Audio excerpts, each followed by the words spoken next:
in for new business. Whoops, I guess I should turn on the mic. For new business, the first item up is 1416 Bowen Avenue. Susan Mueller, request for certificate of appropriateness to install a fence along the southern property line. Yeah, this is a situation where the, if you're familiar with that property, the house actually is at the corner, on the parcel on the corner. And since this is a fairly large piece of property, it was split through a lot split, I think in 2019, if I recall, so that the garage for the property is actually on a new separate parcel. So what this COA in front of you is, we'll put a 6-foot cedar fence basically along the new property line separating these two parcels. You can kind of see it on the site plan where it's proposed. The only issue, it is a fence like this is consistent with the historic district guidelines because it's in the side rather than in the front.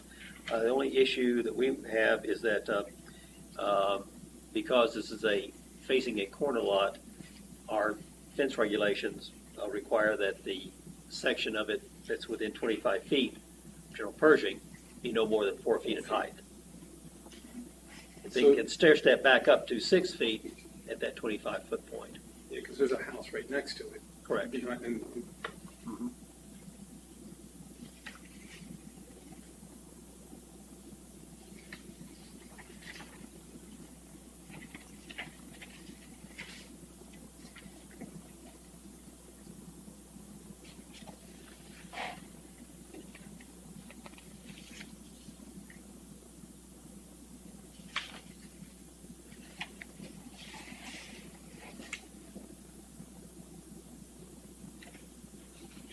What color's the fence going to be? It's going to be painted? My understanding, let's see, that it's going to be, I'm actually the one. you, Mr. Euro? Yes. Okay. It's just going to be cedar, 6-foot cedar. All right, so help me understand here. Yeah. So, because there's a garage on the other lot, I mean, so that fence is going in between the structure on there and the garage. Right. Or is that garage coming down and you building a new house? No, it's going to stay. And it's about 20 feet, the fence will be about 20 feet from the garage. But the intent is in the future to build. Yeah, to build, right. Okay, okay. At some point. Yeah, at some point I'll be Because building. otherwise, there's just a garage on that lot. And that's Correct. it. Okay, I see what you're doing.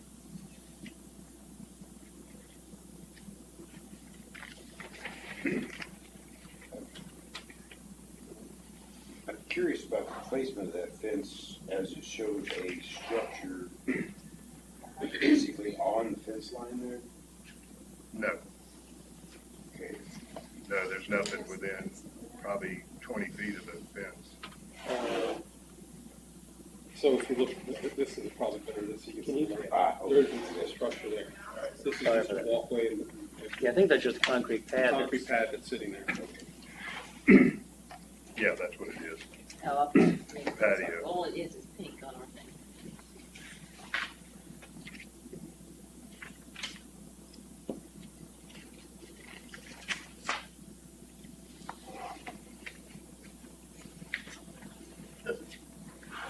All right, so the appropriate thing would be for us to recommend a 6-foot fence up to the distance from the road, 25 feet back in, where it has to be 4 feet.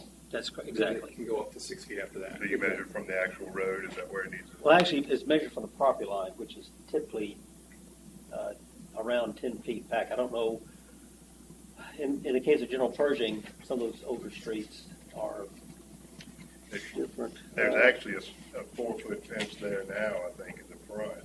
Yeah, So if I butt up to that, that would already be about 10 feet back. that's right, yeah, you could butt up to that existing And then go picket 4 fence, feet for another. about 25 feet from that point in. Okay. Yeah. That would be sure. All right, I'd like to make a motion that we recommend approval of the certificate of appropriateness for the construction of the cedar fence along the south property line of 1416 Bowen, provided that the section of the fence within 25 feet of General Pershing Avenue right-of-way is not over 4 feet in height. Seconded. All in favor? Aye. Aye. Motion passes, and then This will go to the Board of Aldermen Tuesday evening, which I think is what, the 20th? 20th. Yeah. Next Tuesday, in the same place. It will be on their consent agenda. So typically, there's not a discussion of the item, unless you just want to be here, just to be sure that it goes through with no issues. But like I say, typically, there's not any kind of discussion on it, it's just approved with a lot of other items. Okay, It will be 6 o'clock Tuesday evening in here. okay. And then after, you can then get your building permit from the building department anytime after that. Okay. All right. Thank you. Thank you. Next item is 1313 Bowen Avenue. Tammy Dale requests for COA to construct a shed wood wood workshop within the rear yard. It's pretty straightforward. I mean, there are photos in the report of the workshop under construction, being constructed. And you can see the schematics, the elevation plans for it. It's the hardy panel, exterior, similar to the house itself. So, since it is in the rear yard, that is consistent with the historic district guidelines for this area. So, we're recommending approval of the COA. Okay.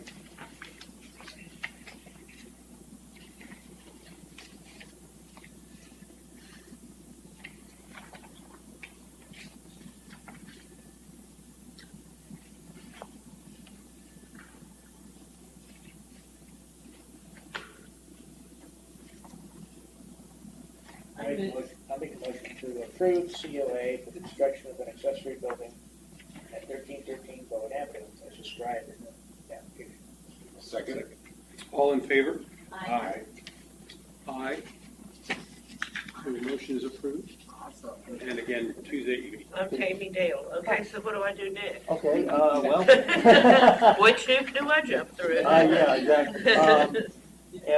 So like I told the fellow before, it will be on the Board of Aldermen agenda Tuesday evening, 6 o'clock in here. Okay, It will be on their consent agenda to be approved with all the other consent items. I You can be at the be meeting here if or you want not. to, and you can then get your building permit from the building department Wednesday morning, anytime after that. He's already applied, so Oh, as soon as we get that approved from the board, then I'll send it to Mr. Morgan to review, and we'll send our approval to the building So department. I'll take care of it as soon as Amanda gets it to me, and then I'm done. you'll be on That's your way. great, great. Thanks so much. You're welcome. Appreciate it. Y'all have a good evening. Sure. All right, the next item is 1208 Bowen Avenue. Tyler Smith requests for COA to replace the existing concrete front steps with brick steps. And Bowen Avenue is hopping right Yeah, this, I'm telling you, it's like, this is Bowen. this is the Bowen Avenue special this evening. Amanda ran discounts on this. This is again, you see the photo of the house at the bottom of the page. And then on page 4 or 5, he has it's called the inspirational photo of kind of the type of brick and the type of pavers he wants to use on the front porch of this house. Also, see the lighting they intend to put on there also. Again, fairly straightforward. The Porch is staying the same, it's not extending out or anything? not according to the site plan, no. It's to be the existing porch is to be refinished with this surface. I guess the steps might extend out a little bit further simply because they'll be over the Actually, for it to existing. be code so that they're there. Right, exactly.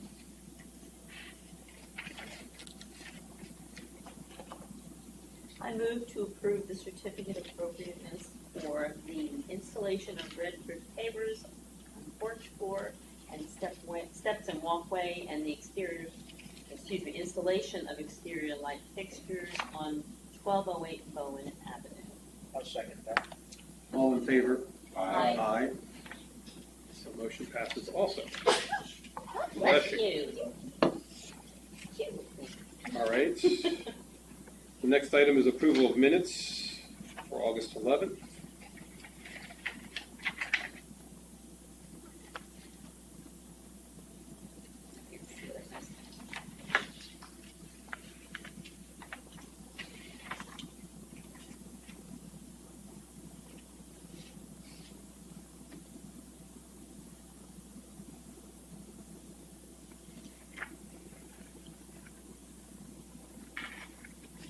I have a question. Yes, okay. Who types this? Amanda does. Do you have to go back and like watch the video to? Every single meeting. Planning commission, zoning, and historic. How long does it take you to do this? I wait till the very last minute. She's a very fast typist and very fast Well, that's listening. what And, I have. yeah. I've just been thinking this whole time, how did they go back and remember? She's Kinda got, like- she's got a really good memory. Record it. Okay, so you Video. don't have to watch it, you can just listen to it. Huh. I look forward to reading about this part next time.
I'll make a motion to approve the minutes as diligently prepared. Seconded. All in favor? Aye. All right, next item is, well, obviously no audience. Administrative is what I missed. 510 Jackson Avenue, request to change paint color without the need for a COA. Do we need to vote on this, or? You need to make a motion or a vote to ratify the administrative approval. It's what y'all approved during an email, but Okay. it just needs to be ratified into the minutes. Well, I'll make a motion to ratify the change of color without the need for a vote, I guess, A COA. a COA. Second that. All in favor? Aye. Excellent. And then no audience requests. Elections. I'll let you speak to this. I haven't gotten everybody's papers back. What's that? I haven't gotten your papers back yet. Oh.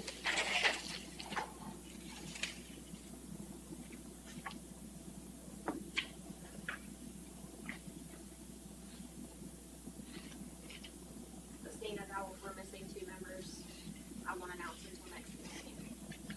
But I do need your papers.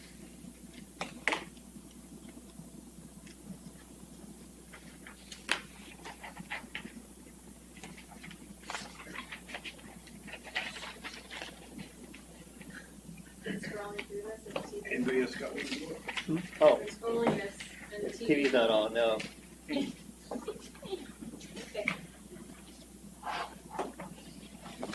Oh, well.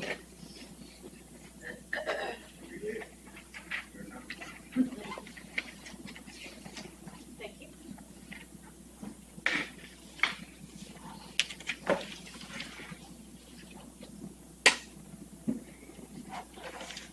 All right. Demolition is the next item. Right. You may know, had some discussion at the last meeting that one of the items that's going to be coming up on this next planning commission meeting is an amendment to the development code to basically delete or amend the section that requires Board of Alderman approval for the demolition of any structure that's over 50 years old. Right now, in the UDC, there's the provision that within historic districts, any structure to be demolished has to get y'all's and the board approval. There's also the provision that I think dates from, the 90s, that any structure outside of historic district over 50 years old also needs board approval. Just to basically to have a second level of review to make sure that historically a significant house or building that is not in a historic district doesn't get demolished accidentally or without any just with just And what do they do when they do that? Do they bring proof that it's not structurally sound or something like that? Typically, we haven't really. I can't think of a situation where there's really been one that was in question, you might say. But it would be a situation just like with with y'all, is that the owner would need to, bring some proof to the alderman why it's is it not structurally sound? Has it been had a lot of termite damage or whatever is destroyed by storm? Whatever the situation might be, just simply similar to what you do. Well, we've had some interesting ones. Well, there's two houses. One that was just north of 90 that was built over multiple times, and they were trying to actually refurbish the house. And every time they started taking some more down, they found another portion of the Like an building. onion. Yeah, and it was in worse condition from the previous. And it really wasn't built as a what do you call it? A common building plan. It was just added on. There are, added on to. as a realtor, you'd be surprised how many of those they call them custom builds. No permits. Where Dad decided done one by the weekend he's owner. going to add something on. It's like, Honestly, most of the demolitions that I've recalled seeing are situations where the house has just been neglected, or there was one situation where it burned. Others where a storm tore off part of the roof and it wasn't repaired very well, or had a lot of water damage inside. Those have been the situations that, as I recall, have been mostly stand out. What I've got here in these photos are just some of the ones that are houses that are kind of associated with Ocean Springs, or the coastal cottage type of architecture, that things that are characteristic to Ocean Springs, to older houses. Some of these things would be, I suppose, could be incorporated into some criteria that the building department would need to look at, as a part of kind of like what they do with the tree removal right now, is that the building official looks at the specifics of the demolition. Are there any kind of characteristics of the house that are worth saving that it might need to be brought to the board's attention? And we had talked about the Ishii houses as one of the issue also, which I don't know if that was covered in your picture here. I thought I One of them I is did not. You're right. Could be one of them, but yeah, I meant to go around. There was just one on the and that might planning be, commission I don't agenda. see it, I just see forward, not the yard. Although there is a front yard, and he wasn't typical with the yard either. Also, if I may, one of the reasons we need to have a second level of review, community that I grew up in, which was in Pacific Grove, California, it was very, very landlocked in the amount of space that the town could have. We had people with money moving in Pacific Grove. They didn't want to live in that 1,200 square foot cottage, so they'd knock it down and build a 7,000 foot mini mansion. And we've got to prevent that too before it changes the whole flavor of the city that we all love and live in. So that's one of the best reasons for having a second point of review. If there are some criteria or something that y'all would like, either as individuals or as a historic commission, would like to see put into the demolition ordinance, this is an opportunity to do it. Like I said, the plan right now is that it will be on the October 10th Planning Commission meeting for them to make a recommendation on. Does anybody see any other appropriate method other than doing a whole new survey in the historic districts to make that happen properly? Yeah, it'd have to, I think you'd have to have just another inventory of all the houses in Ocean Springs. I mean, I'm not sure of another way to go about doing that, which is, I mean, the state that's it. has a list of every, I think those are just in the, they're not just in the district. it's not just in, they do it, okay, that's interesting, that I was wondering And about we that, could, if they did that. we could start with the list of properties that we know are historically significant, work our way up from that and determine if there's any others as well. Because typically, we are seeing people buying smaller houses downtown and building there, are we not? We're doing, yes, I mean, that's a pretty typical But as long process as they going on right now. build back, There's as long people- as they, yeah, as long as they build back to what we like. Well, like most I'd of the rather have down- a beautiful home there than A good chunk of downtown is shanty. in a historic district of one sort or another. There are a few spots, primarily on the western end, from basically, say, Cleveland, Howard, the western part of it, I forget exactly where it stops. Kind of around Rayburn, I think, is about the western end. West of that, it's not a historic district, but there are, you might say, significant houses in there. And it's highly visible for visitors too. You want to keep, I would think you want to keep that home that good. You don't want them to be beautiful to this road and then. Well, I'll say that the houses that are being built, the new ones that are being built are, the owners are putting effort into the appearance of them. And a lot of money. Down Ward further to the south, there's some really beautiful houses that have been built in that area now. Mm-hmm. Someone's really put a lot of money. I mean, into and the money making they're them paying nice. for these houses and knocking them down is a lot of money. And then they're knocking them down. So these are people that are definitely investing a lot. I mean, And taking lots that can be subdivided. There are still a few of those Yeah. that can be redone, that are houses that are being rebuilt, and torn down in some cases, depending on what's there. Yeah. So this is just I think that the thinking that was that, as some of the aldermen and the planning commissioners said, 50 years is getting into the 70s now. I mean, when this started, it was back in the 50s or 60s. Yeah. Getting into the 70s, you're getting just a tremendous number of houses that are just basically mass produced. Sure. Not that really nice. Yeah. Yes. I mean, they may eventually be worth, some of the ones that are better styled may eventually have some historic significance to them, or maybe as a neighborhood, that may be significance at some point. I think the feeling right now is, they're just not, for the most part, there's so many of them that are really not that significant. Well, as it is now, if we have a house that's, say, built in 1976, and it sits within a historic district, a designated historic district, then it has to come to us anyway, right? Absolutely, yes. Just like that one, I think last month it was on Bowen. Right. I think it was probably built in the early 70s or late 60s. So yeah, exactly.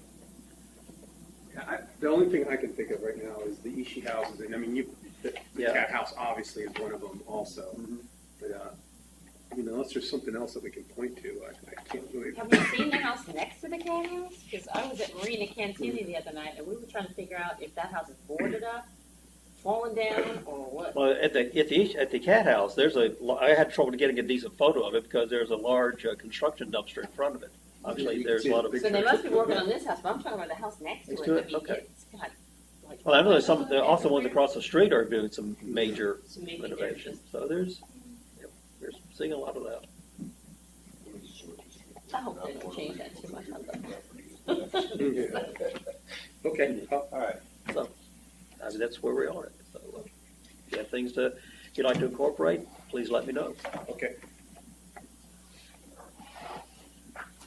One item left. Make it a motion to adjourn. So move. All in favor? Aye. We are so adjourned. Thank y'all. Thank you. Captain